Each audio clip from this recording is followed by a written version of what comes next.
Bonjour à toutes et à tous. Allez, aujourd'hui, on s'attaque à un gros morceau du programme de droit pour le bac STMG, le droit du travail.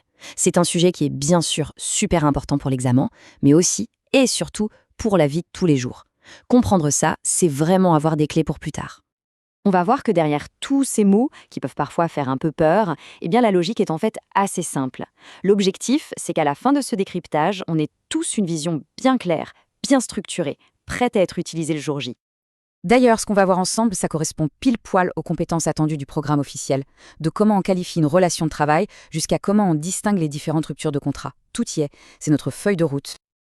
Et voilà le plan de match. On va commencer par la naissance du contrat, puis on explorera la vie de la relation de travail, ensuite les différentes manières de s'arrêter, et on finira avec la dimension collective.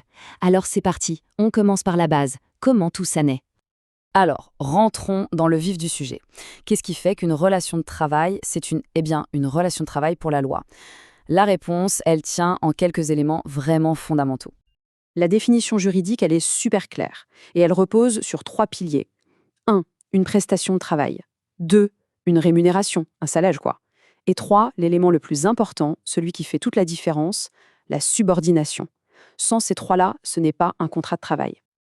Et le voilà, le concept à retenir absolument, le lien de subordination. C'est quoi?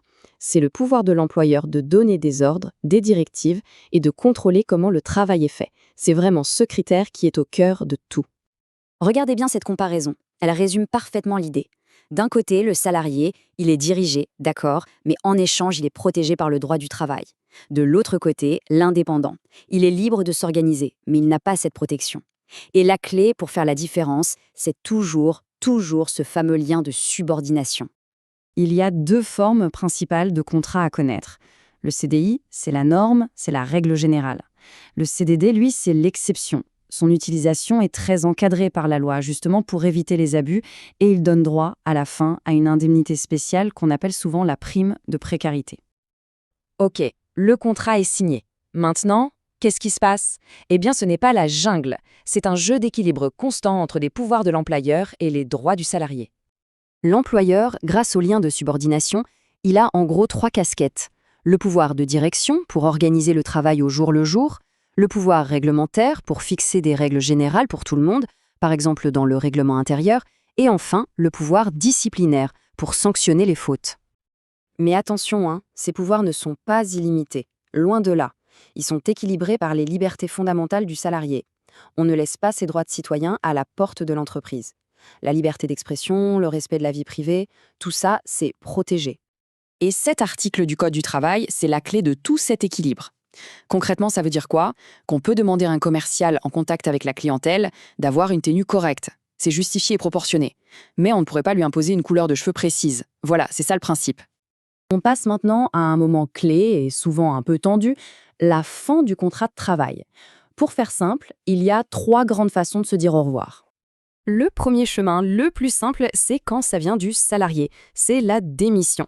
Pas besoin de donner de raison, par contre, la volonté de partir doit être vraiment claire, pas juste un coup de sang. Et bien sûr, il y a généralement un préavis à respecter. Le deuxième chemin, c'est le licenciement qui vient de l'employeur. Et là, attention, la règle est hyper stricte. On ne peut pas licencier pour un oui ou pour un non. La loi exige ce qu'on appelle une cause réelle et sérieuse. Alors, qu'est-ce que c'est que cette fameuse cause réelle et sérieuse? Réelle, ça veut dire que c'est basé sur des faits qui existent, qu'on peut vérifier, pas sur une impression. Et sérieux, ça veut dire que la faute ou le problème est assez grave pour justifier de casser le contrat. C'est ce que le juge va vérifier s'il y a un problème. Le point crucial à comprendre ici, la question qu'il faut toujours se poser, c'est d'où vient la raison du licenciement? Est-ce qu'elle est liée au salarié lui-même, à sa personne? Dans ce cas, c'est un motif personnel. Ou bien, est-ce que ça n'a rien à voir avec lui, mais que c'est lié à la situation de l'entreprise? Là, c'est un motif économique. Et enfin, la troisième voie, c'est celle de l'accord, la rupture conventionnelle. Ce n'est ni une démission, ni un licenciement. C'est un peu un divorce à l'amiable. La procédure est très cadrée, avec un temps de réflexion et une validation par l'administration pour être sûr que tout le monde est bien d'accord. Bon, jusqu'ici, on a beaucoup parlé de la relation entre un patron et un salarié. Mais le droit du travail, ce n'est pas que ça. Il y a aussi une dimension collective, super importante. Il y a 2 droits collectifs fondamentaux à connaître. D'abord, le droit de grève, qui est le droit de s'arrêter de travailler, mais tous ensemble, pour défendre des revendications. Et ensuite, la liberté syndicale, c'est-à-dire le droit de créer ou de rejoindre un syndicat pour défendre ses intérêts. Dans l'entreprise, le dialogue est porté par deux acteurs principaux. D'un côté, le CSE, qui représente tout le personnel sur les questions de tous les jours, et de l'autre, le délégué syndical, qui lui représente son syndicat et qui a le pouvoir de négocier des accords collectifs, sur les salaires par exemple. Allez, on résume. Si on ne devait retenir que 5 points pour le bac, ce serait cela. 1. Le lien de subordination, c'est le critère numéro 1. 2. La relation de travail, c'est un équilibre entre les pouvoirs de l'un et les droits de l'autre. 3. Pas de licenciement sans cause réelle et sérieuse. 4. Il y a 3 portes de sortie, la démission, le licenciement ou l'accord. Et enfin 5.